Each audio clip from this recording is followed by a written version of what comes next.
మా ఇంటి మహాలక్ష్మి అనే కార్యక్రమాన్ని ప్రారంభించిన మాజీ మంత్రి హరీష్ రావు, దుబ్బాక ఎమ్మెల్యే కేపీఆర్, కత్తి కార్తీక గౌడ్ సిద్దిపేట జిల్లా దుబ్బాక పట్టణంలోని కత్తి కార్తీక ఫౌండేషన్ ఆధ్వర్యంలో సిద్ధి వినాయక నవరాత్రులు ఉత్సవాల్లో భాగంగా 15వ రోజున మాజీ మంత్రి ఎం హరీష్ రావు హాజరై ప్రత్యేక పూజలు నిర్వహించారు.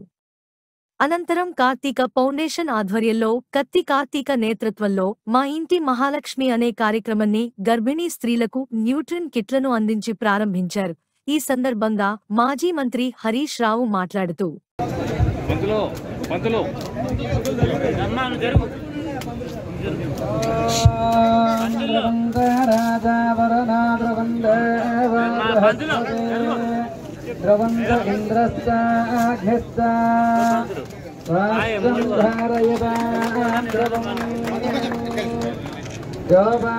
पुष्पं वेद पुष्पवान् प्रजावान् पशवान् भवति य एवं वेद यापामायतनं वेद आयतनवान् भवति य अग्नेरायतनम् चांदू वैष्णवी दुब्बाका के दीपा एम सौंदर्य తుంపల్పల్లి అందరూ ఒకసారి ఇట్లా మర్చిపోవాలన్నట్టు ఉంటే బాగుంటుంది.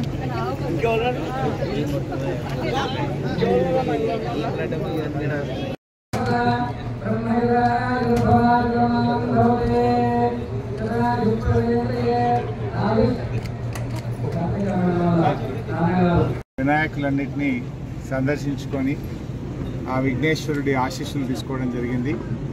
అదేవిధంగా కత్తి కార్తీక గారు కూడా ఈరోజు విఘ్నేశ్వరుడిని ప్రతిష్ఠ చేసి 15 రోజులు పూజా కార్యక్రమాలు చేయడంతో పాటు మరి ఆడబిడ్డల కోసం, గర్భిణీ స్త్రీల కోసం ఒక ప్రత్యేకమైనటువంటి కార్యక్రమం ఈరోజు వారు స్టార్ట్ చేయడం జరిగింది.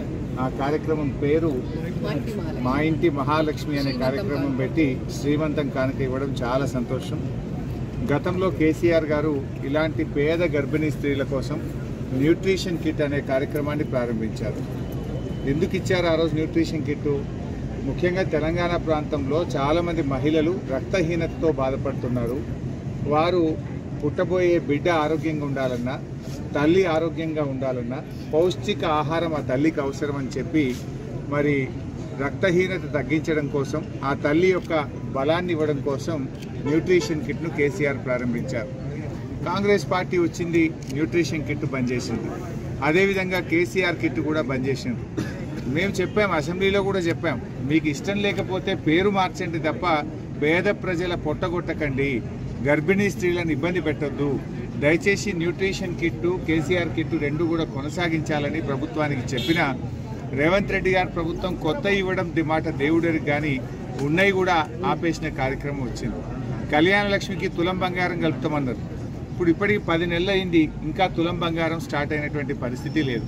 వానకాలం దగ్గర పడ్డది, ఈ రోజుకు రైతు బంధు డబ్బులు రాక ఇబ్బంది పడతా ఉన్నారు రైతులందరూ కూడా.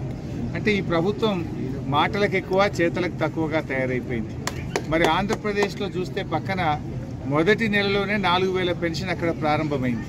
నువ్వు 4000 పెన్షన్ ఇస్తా అన్నావు కదా, 100 రోజుల్లో ఇస్తా అన్నావు కదా. మా బీడీ కార్మికులు, వృద్ధ మహిళలు, వితంతువులు ఎంతోమంది 4000 పెన్షన్ కోసం ఎదురు చూస్తూ ఉన్నారు. మరి ఆంధ్రప్రదేశ్లో మొదటి నెల 4000 ఇచ్చినప్పుడు రేవంత్ రెడ్డి ఎందుకు ఇవ్వడు అని నేను అడుగుతా ఉన్నా. వెంటనే బీడీ కార్మికులకు, వితంతువులకు, వృద్ధులకు 4000 పెన్షన్ ప్రారంభించాలని బీఆర్ఎస్ పార్టీ డిమాండ్ చేస్తుంది. అదేవిధంగా మరి ఎందుకంటే మీరు ఆలోచించండి, ఈరోజు కేసీఆర్ గారు ఆ రోజు 2000 చేస్తా అంటే గవర్నమెంట్ వచ్చిన మొదటి నెలలోనే 2000 ఇచ్చిండు కేసీఆర్ గారు. నువ్వు 10 నెలలైనా 4000 ఎందుకు ఇస్తావు? అంటే ఇది మోసం చేసినావు, ప్రజలందరినీ కూడా మోసం చేసింది. కాంగ్రెస్ నైజం బయటపడ్డది, అబద్ధాల కాంగ్రెస్ నిజస్వరూపం ఇప్పుడు ప్రజలకు బయటపడతా ఉంది. ఇవాళ రైతు భరోసా 7500 అన్నారు, ఇదివరకు పడ్డది లేదు. 4000 పింఛన్ అన్నారు, ఇదివరకు పడ్డది లేదు. మహిళలకు 2500 అన్నారు, ఇదివరకు పడ్డది లేదు. విద్యార్థులకు 5 లక్షల భరోసా కార్డు అన్నారు, ఇదివరకు పత్తా లేని పరిస్థితి ఉన్నది. అంటే అబద్ధాల కాంగ్రెస్ నిజస్వరూపం ఇలా ప్రజలకు బయటపడతా ఉంది. మళ్ళా కరెంటు మోటార్లు కాలుతున్నాయి, మున్పటి లెక్క కరెంట్ వస్తలేదు, రైతులను ఇబ్బంది పెడుతున్నటువంటి పరిస్థితి కనబడతా ఉంది. ఇవాళ కాంగ్రెస్ పార్టీకి ప్రజలు గుణపాఠం చెప్పడానికి సిద్ధంగా ఉన్నారు. ఇప్పటికైనా రేవంత్ రెడ్డి తక్షణమే 7500 భరోసా ఇవ్వాలని, 4000 పెన్షన్ ఇవ్వాలని బీఆర్ఎస్ పార్టీ డిమాండ్ చేస్తుంది. న్యూట్రిషన్ కిట్, కళ్యాణ్ కేసీఆర్ కిట్ను కూడా వెంటనే ప్రారంభించాలని డిమాండ్ చేస్తుంది.